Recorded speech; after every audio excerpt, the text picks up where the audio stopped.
let's we always start the show with a quick COVID update. So I want to give you an update on kind of what's going on, kind of a news update for what's kind of happening here in Hawaii regarding the COVID thing.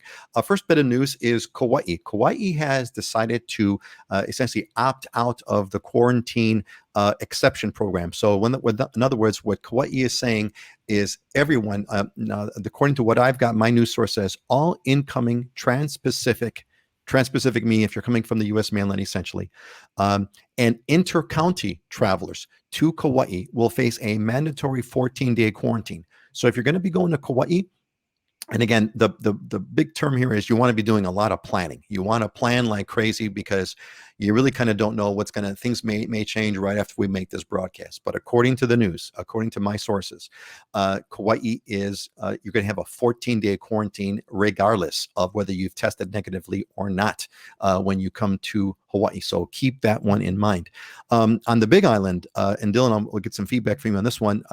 Big Island says that they'll have random tests to if you go when you arrive upon arrival to, let me see, trans-Pacific travelers participating in the Safe Travels program. The Safe Travels program is the one we mentioned a few episodes back that you have to use and register before you come to Hawaii so you could avoid quarantine. Will be randomly selected to take a county-administered COVID-19 test upon arrival to Hawaii Island. The test will be administered to approximately 25% of the passengers at all 3 airports, and the cost of the test will be borne by Hawaii County. So that just means you're just going to get a random test. And if you tested negatively, you should be in good shape. Other thing, inter-island tests, there is what's also going on with inter-island testing, if you're going to be going, let's say, from Oahu to Maui, apparently what's coming up is you're going to need to undergo that same pre-negative test. Just like you took a pre-negative test to come from the mainland to Hawaii, you're going to take you're going to get a pre-test and be negative when you travel, for example, from Oahu to Maui. So that's also coming up. Really want to, again, the moral of the story here is you want to do your planning. You want to make sure you verified in gory detail about, what you're doing and what kind of things you have to prepare for. If you do that, it's going to be fine. A couple of other things to kind of clue everybody in on. There's some interesting things I'm seeing over here. This article headline here: incoming mayors want looser safe travels restrictions. It looks like the mayors, because of course the economy is heavily dependent on tourism, the mayors are beginning to push for some looser travel restrictions. They want changes and allow passengers to be released. For example, they want passengers to be released from quarantine. Say you failed to get a test. If you failed to get a test today, when you come to Hawaii, you are going to have a mandatory 14-day quarantine. What the mayors are saying is, look, fair enough, but if after you come to Hawaii and you then take a test and you test negative, you should be released from quarantine. That has not been done yet. That has not been allowed or announced yet, but that's kind of what's rumbling on, just to give you kind of a thing about sort of what's happening. And then finally, apparently Governor Ige is preparing to reduce the quarantine restrictions for travelers. Thankfully, apparently he's following the science, as the big term has been said now. And then the science here says that you don't need 14 days of quarantine. You need apparently 10 days of quarantine. So that's what's running around. It's not 100% there yet. These are just kind of future thoughts, but I just want to give you all a quick update on kind of what's going on. And I think I did that all in one breath. So, hey, let's kind of go around the table there. Scott, give us a quick update. Is there anything you want to add to this that you've been hearing regarding COVID specifically? We'll talk about the market later. Anything about COVID you want to add to this? No, you hit it pretty well. I mean, the main thing is being prepared. And as long as it's finding the testing center on the mainland that will allow you to get the test that's approved by the state. That's the hardest thing for people to find. And as long as you're prepared, you can go through the lines pretty easy. The only time I hear people getting gummed up or having difficulties is when they don't have all their stuff together. Thank you, Scott. And we love hearing the surf while you're talking over there. Dylan, what's going on? Is there anything you want to add to the COVID report I gave on Big Island, or anything that comes out that people ought to know about?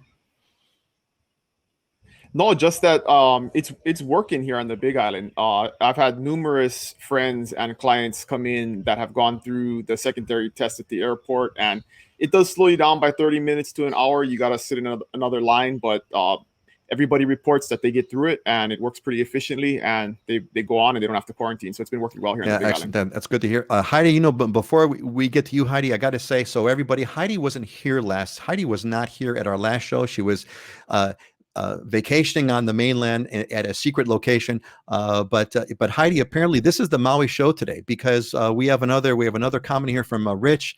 Rich says, spent almost a year in Maui many years ago, loved it. Wife and I are looking forward to getting property on the Big Island in a year or so. But I'm still going to characterize this as the Maui show. Heidi, what do you have to add to the COVID reporting that you've kind of heard on Maui? Anything you want to add to this and to tell everybody about? Sure. Well, I recently traveled off island, and what I did is I ordered a COVID test through Vault Health, which is one of the approved vendors, and they mailed it to me. And then you do it at home. You just have to log on Zoom, and they watch you take the test, and then you mail it in and get it back. And it worked really great for me, because then I wasn't quite sure where I needed to go to get tested or where I would be. The only thing is just timing it perfectly is really tricky, because the lab has to get it, and then it's 24 to 72 hours, and then you need to get your results back. So I actually had to delay my flight one day coming back to Maui, because it is really important to have that negative test before you get on the plane, at least right now. I guess the only other thing to add is on Maui, they are shutting down bars just for 2 weeks, December 12th to December 26th, because I guess they've been tracing the new COVID cases are mostly coming from people sitting next to each other at the bar. So it's just a 2-week timeout on bars. Sad thing for bars. Thanks.